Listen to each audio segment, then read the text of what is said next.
Halo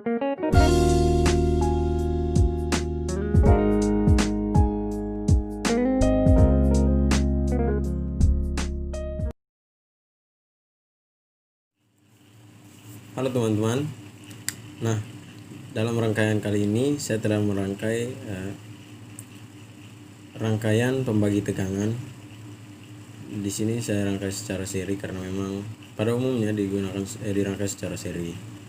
Nah, di sini komponen-komponen yang saya gunakan ada baterai, resistor, lalu ada voltmeter sebagai pengukur tegangan. Pembagi tegangan sendiri mempunyai rumus sebagai berikut. Oke teman-teman. Nah, dari rumus tadi, di sini kita ketahui bahwa rangkaian pembagi tegangan ini fungsinya untuk mengubah tegangan yang besar menjadi lebih kecil, atau tegangan yang besar yang nantinya akan digunakan untuk penggunaan yang kecil disesuaikan nanti. Jadi dia akan membagi tegangan menjadi satu atau beberapa. Misalnya di sini kita punya dua output. Jadi di sini output pertama misalnya dibutuhkan tegangan yang lebih kecil daripada output yang sebelah, maka dapat disesuaikan dari jumlah resistor atau jumlah resistansi yang kita gunakan. Kita mulai saja simulasi. Di sini tegangan yang dihasilkan sama karena resistansinya sama, artinya tegangannya normal dibagi menjadi dua. Lalu semisal resistansinya diganti menjadi lebih kecil,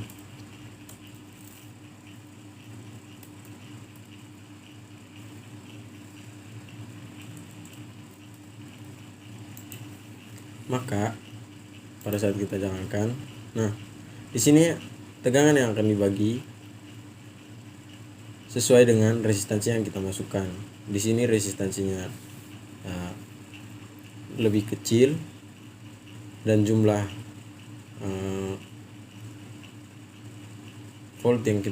jumlah tegangan yang kita dapatkan juga lebih kecil. Begitu juga sebaliknya, jumlah tegangan yang sebelahnya akan lebih besar.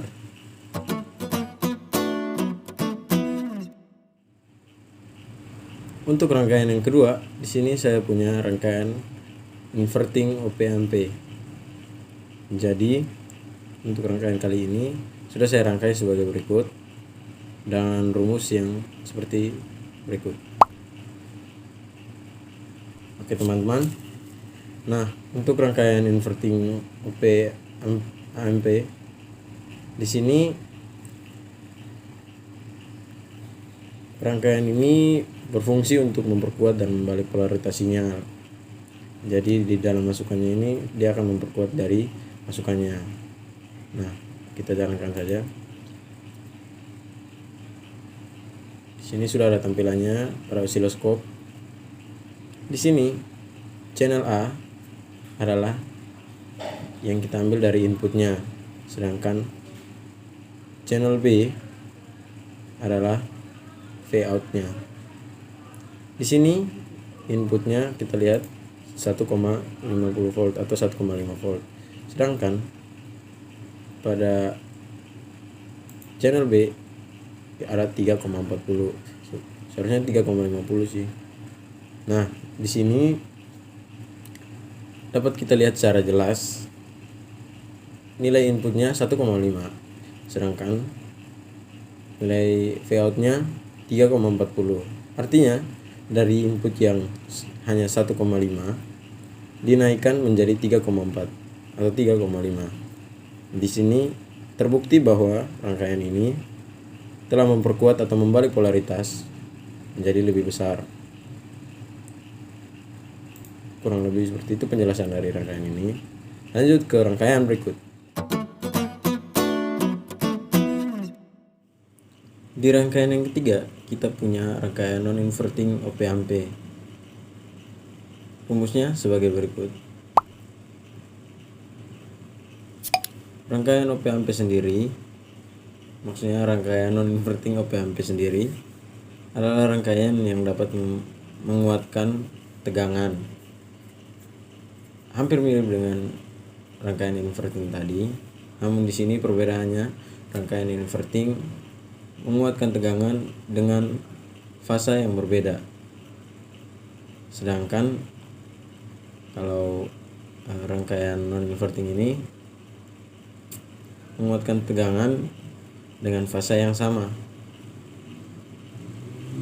Jadi di situ bentuk gelombang yang dihasilkan sama dan tidak berbalikan. Itu yang dimaksud dengan fase sama.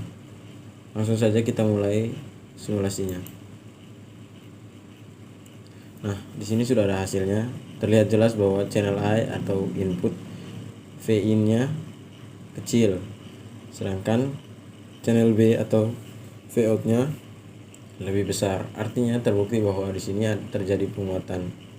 Lalu, mengapa sehingga dikatakan fasenya sama?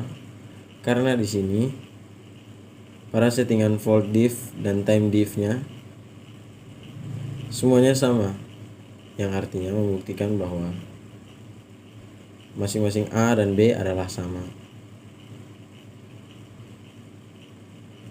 Oke, mungkin sekian dari saya. Lanjut ke rangkaian berikut.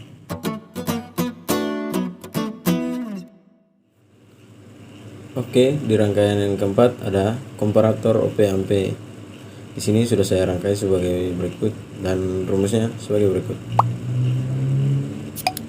Nah, di sini ada dua kondisi yang akan terjadi, yaitu high dan low, di mana komparator ini akan memiliki sebuah output konstan yang bernilai low saat tegangan input V-in-nya yang ini lebih besar daripada tegangan referensi atau Vref yang ini, dan akan bernilai high jika tegangan V-in ini lebih kecil dari tegangan Vref-nya ini. Daripada banyak teori, lebih baik kita mulai saja. Nah, kurang lebih seperti ini. Jadi, jika dia lebih kecil, dia akan menyala. Dan jika dia lebih besar, maka dia akan mati. Kurang lebih seperti yang ada pada simulasi ini. Jadi jika dia di bawah nilainya lebih kecil, maka akan menyala, dan sebaliknya jika dia lebih besar, maka outputnya akan low. Kurang lebih seperti itu penjelasan saya. Terima kasih.